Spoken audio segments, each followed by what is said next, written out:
Yuzdagi texnika nimaga tez-tez kuyib qolishi mumkin? Hech o'ylab ko'rganmisizlar? Bu videoni ko'rib olsanglar, men sizlarga tushuntirib o'taman. Qaranglar.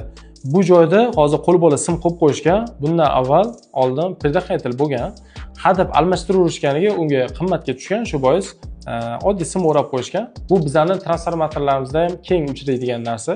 Mana hozir simni ulaydi. Bizning texnikalarimiz yo'q. Uyingizga svet keldi, ketdi. Keldi, mana. Mana shunaqa holatlar tez-tez bo'lganiga bizning uydagi texnikalar svet keladi, azgandan keyin tip o'chib qoladi. Keladi, o'chadi. O'shani hisobiga skachok hosil bo'ladi. Buni oldini olish uchun nima qilsa bo'ladi? Yechimi bormi degan savol tug'ilsa, bor albatta. Xalq tilida aytganda antiskachok deyishadi. Kimdir kuchlanish relesi yo bo'lmasam relay напряжение deyishadi. O'shandan foydalanish kerak. Narxi o'rtacha 200 ming so'mdan 800 minggacha bo'lgan oraliqda sifatiga qarab, brendiga qarab farqlanadi.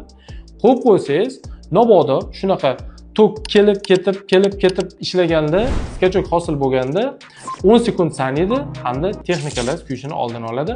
Ma'lumot foydali bo'lgan bo'lsa, yaqinlarga ulashib qo'yinglar. Uyda tez-tez texnika kuyadigan do'stingizga ham tashlab qo'ying videoni.